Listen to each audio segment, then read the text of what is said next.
بالله من الشيطان الرجيم بسم الله الرحمن الرحيم اللهم صل على محمد وآل محمد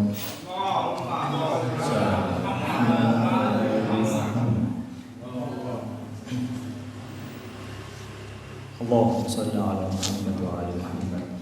Ikhwani wa akhwati al-a'izzah, alhamdulillah selalu kita diberikan keberkahan untuk duduk di majelis minggu, majelis at-tathhir yang dimudahkan oleh Allah Subhanahu wa taala.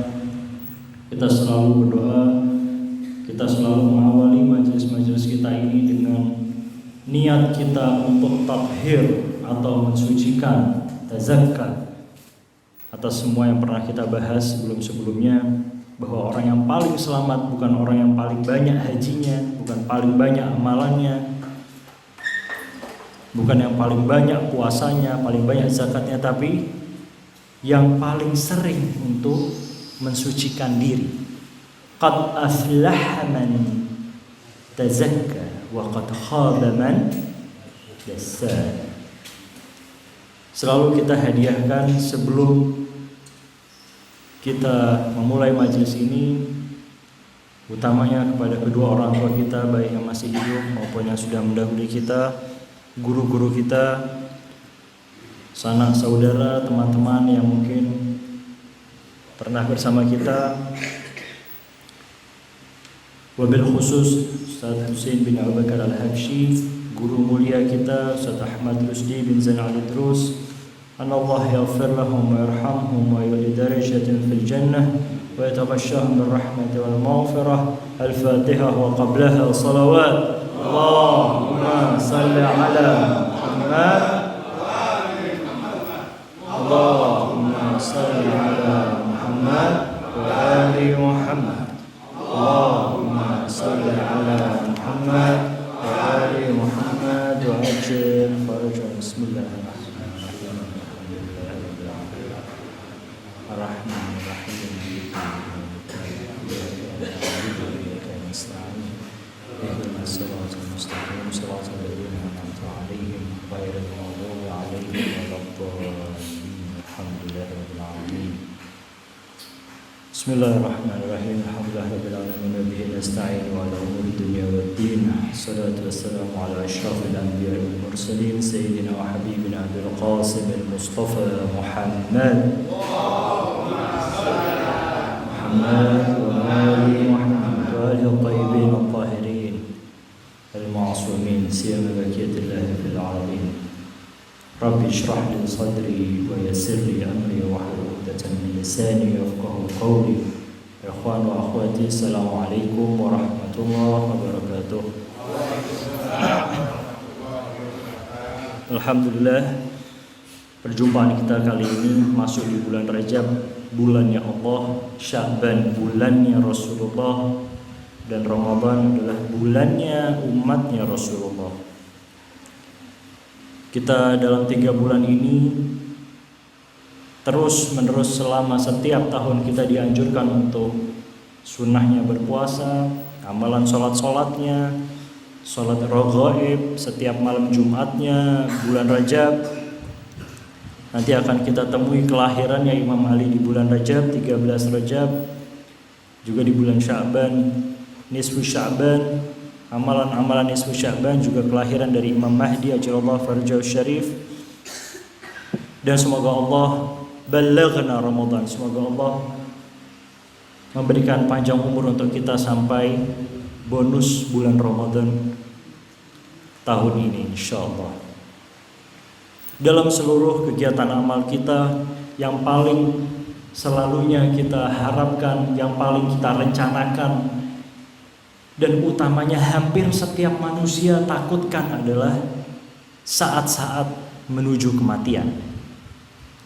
Tadi kita singgung sedikit dalam diskusi kecil bagaimana qad aflah man tazakka, atau orang-orang yang sering bersuci itu selalunya mereka akan sukses dalam kehidupan dunia dan akhiratnya. Namun utamanya ketika kita ingin bersuci, ketika kita ingin berniat riyadhah,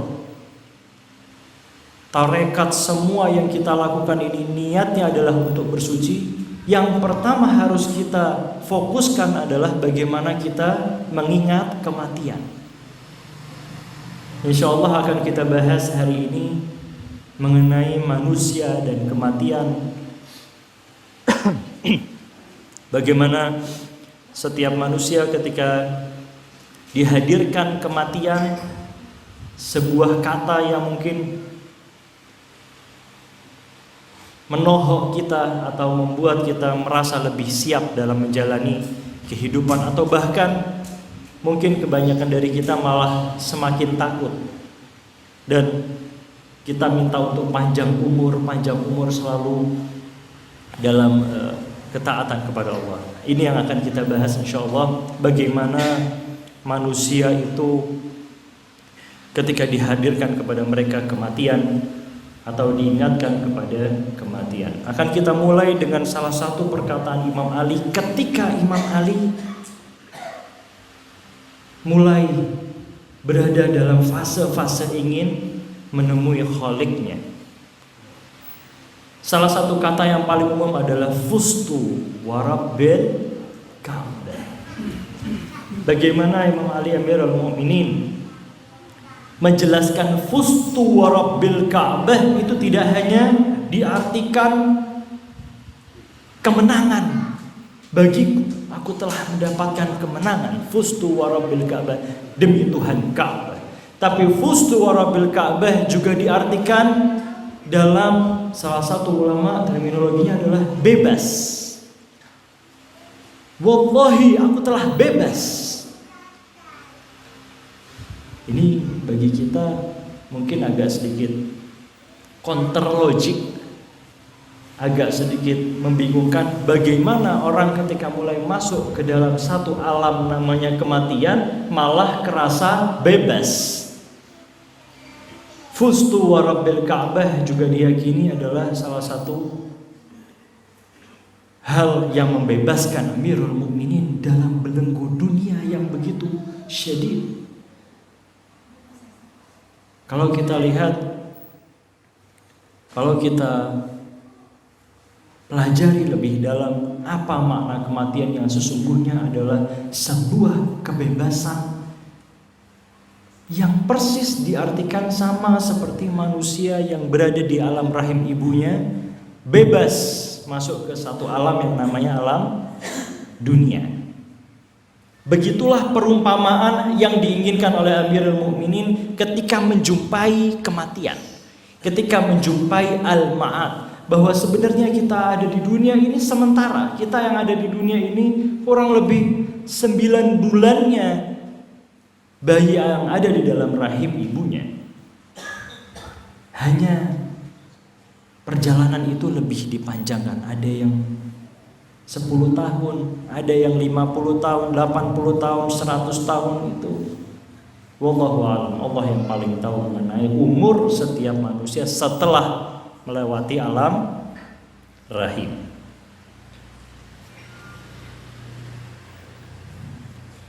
Untuk kemudian kita mengetahui apa makna bebas di dalam kematian ini, selalunya kita dalam beramal inginnya kita untuk memiliki amalan-amalan yang makbul di sisi Allah Subhanahu wa taala. Kalau kita mungkin pulang ziarah, pulang haji, pulang umroh, pulang dari tempat-tempat suci, yang selalu didoakan kepada kita dan kita berharap kepada Allah adalah ziarah makbulah, amalan makbulah, haji yang makbul, umroh yang mabrur. Tapi apa makna makbul yang sebenarnya? Kita ini meminta kemakbulan, apakah hanya kausalitas minta ini langsung dikasih, atau ada cara-cara lain untuk diterimanya amalan-amalan kita ini? Sehingga dinyatakan oleh Ahlul Bait dalam kajian-kajian para ulamanya disebutkan terdapat kurang lebih 3 amalan yang orang kalau tanya ini makbul atau tidak, Yang pertama adalah ketika mereka pulang ziarah haji umroh mendapatkan apa yang diinginkannya. Jadi ini masih amalan makbul yang level paling rendah. Ketika kita meminta sesuatu langsung dikabulkan. Itu satu hal yang menurut para ulama adalah hal yang bagus tapi paling rendah. Masuk ke tingkat selanjutnya, diberikan kepada kita cobaan yang lebih berat dibanding sebelum kita berziarah atau haji dan umrah. Untuk apa? Untuk bersuci.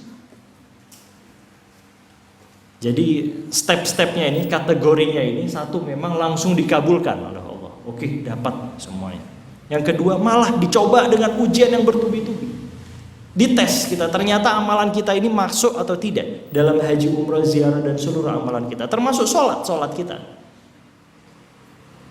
Selalu kita berdoa dalam setiap hari, Allahumma ij'al mahyaya mahya Muhammadin wa ali Muhammad.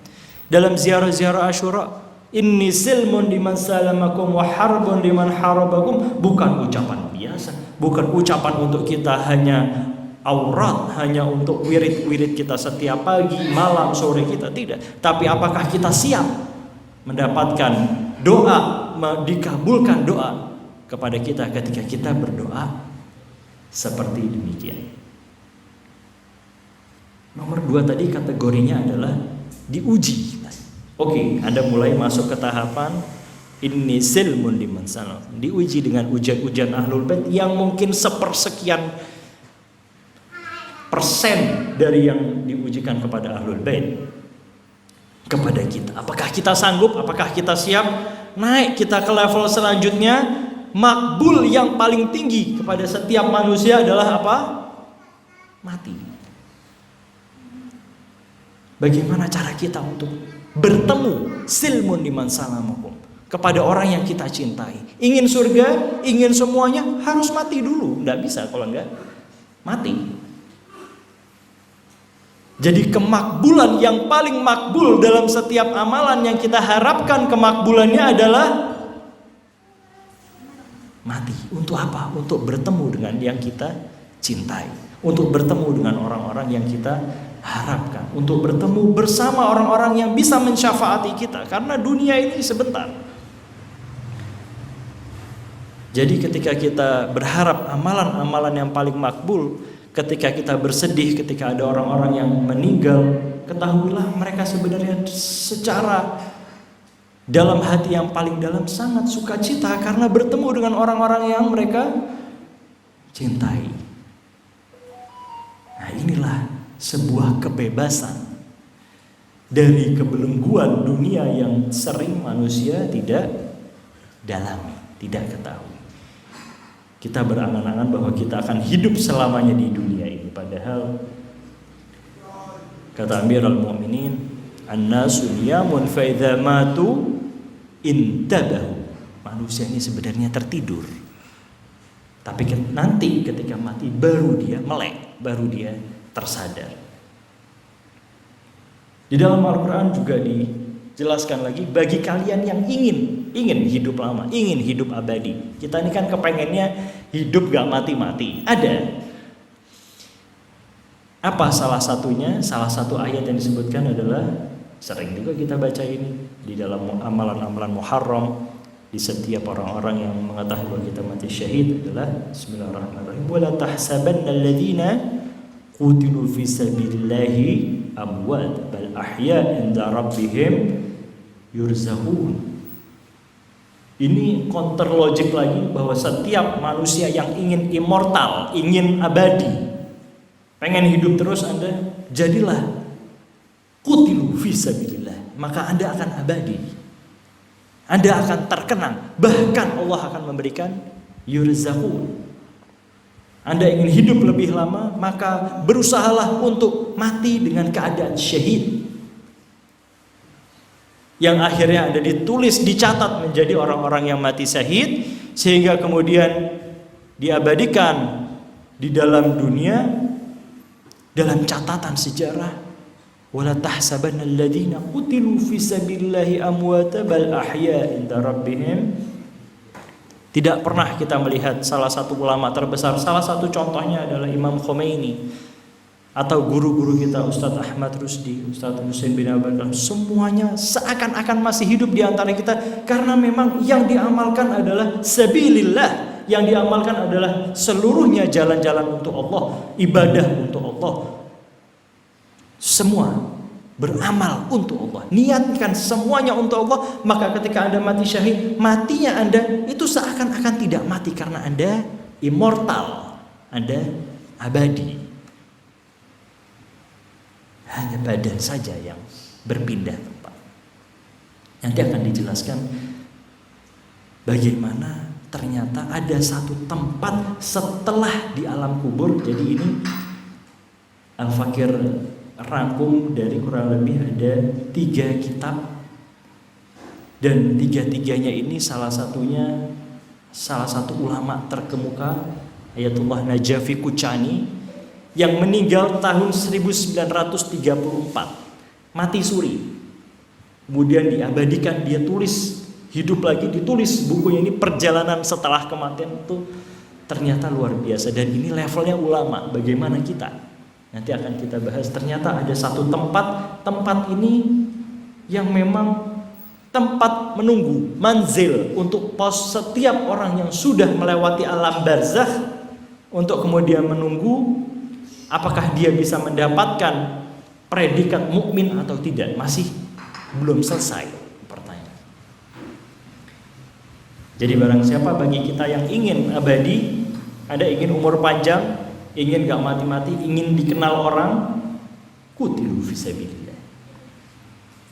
Bagaimana cara kita jihad di jalan Allah, bagaimana cara kita jihad sabilillah, itu tidak hanya harus melampaui perang saja, tidak. Tapi dalam ibadah kita jihadun nafs, melawan diri kita sendiri, beramal untuk ghina anin nas, beramal untuk sosial. Itu salah satu hal yang qutilu fisabilillah, untuk akhwat, bagi yang berjuang dalam kehidupannya, berjuang dalam kehamilan, dalam seluruh masalah-masalah yang dilakukan, hanya kita niatkan untuk Allah, qutilu fisabilillah. Ketika meninggal kemudian, maka meninggalnya fisabilillah, dan itulah nanti akan dikenal sebagai manusia-manusia yang abadi. Dan tidak ada satupun predikat yang paling mulia kecuali kita di dunia ini mati syahid.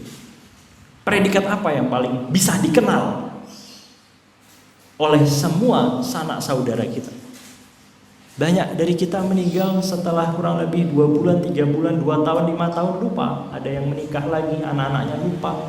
Semuanya yang sudah kita bekerja keras selama bertahun-tahun untuk anak, untuk semua keluarga kita, akhirnya dilupakan semuanya karena memang sudah selesai. Tapi qutilu fisabilillah ahya inda rabbihim yurzaqun, bahkan diberikan rezeki-rezeki. Amal orang-orang yang soleh, a'immah, Sunan Ampel, nggak usah kita jauh-jauh, masih bisa yurzakun, dan memberi rezeki di antara semua yang ada di sekitar sana, karena seumur hidupnya qutilu fisabilillah. Begitu juga orang-orang yang kita cintai, guru-guru kita seluruhnya, ketika mereka meniatkan seluruhnya untuk Allah fisabilillah, Anda akan ahya,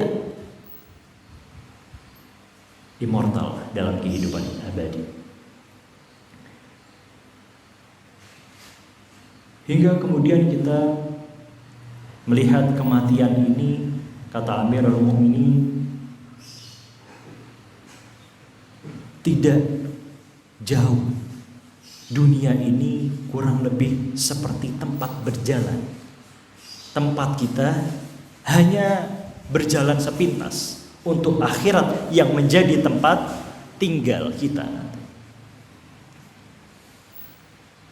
Kita semua ini masih berjalan, kita tidak selesai dalam hanya kehidupan ini, mati selesai, tidak, masih kita jauh. Bahkan dalam riwayat nanti akan kita sebutkan juga bahwa 50 alf sana, kurang lebih ada masih 7 alam yang harus kita lewati. 50.000 tahun, satu harinya di sana itu kurang lebih 1000 tahun. Jadi masih, kalau kita total 50 juta tahun. Dan itu pun masih multiply, masih kiasan. Ribu-ribu juta-juta ini masih kiasan. Yang paling tahunya hanyalah Allah Subhanahu wa taala. Itulah kenapa kita di sini nih, kita harus memiliki plan, rencana. Sampai mana kita punya bekal nanti? Sampai berapa ribu tahun? Habis lalu gimana? Nanti dijelaskan bagaimana perjalanan alam kematian oleh Ayatullah Najafi Kuchani ini luar biasa. Nanti insya Allah akan sharekan. Kurang lebih cuma 100 lembar tipis saja. Kita baca 2 jam itu kayak baca novel. Benar-benar luar biasa. Bagus diajak kita ke dalam alam kematian detail satu persatu. Dunia, kata Imam Ali Amirul Mukminin, tempat kita hanya untuk masyan, berjalan saja. Tapi al-baqa itu ada di akhirat nanti. Sehingga kita ketika mendapatkan musibah, ketika ada salah satu dari kita yang meninggal, selalu kita ucapkan apa? Inna lillahi wa inna ilaihi raji'un. Pada prinsipnya inna lillah, kita seluruhnya milik Allah. Bukan kita dari Allah. Jadi inna lillah, kita dari Allah. Itu artinya beda dengan kita milik Allah. Dari itu masih ada satu progres, ada satu step, ada satu urutan. Kita dari Allah dan akan kembali kepada Allah. Artinya innalillahi wa inna ilaihi raji'un, kita milik Allah dan akan kembali kepada, tidak ada satupun di dunia ini yang milik kita kecuali dosa dan pahala. Seluruhnya nanti akan berubah menjadi makhluk di dalam alam kubur kita ini. Disebutkan oleh Ayatullah Najafi Kuchani bahwa hari-hari ketika dia sudah mulai masuk ke dalam liang lahat nanti itu ada 2 makhluk bayangan. Tadi kita sedikit diskusi kecil. Ada orang-orang mati suri melihat bayangan. Yang bayangan itu diciptakan oleh diri kita sendiri. Yang satu namanya hadi, orang-orang yang satu amal-amal ibadah kita yang baik. Yang satu lagi namanya jahalah, yang dua-duanya melekat. Karena memang manusia tidak lepas dari hawa nafsunya dan kecerobohannya dan semuanya.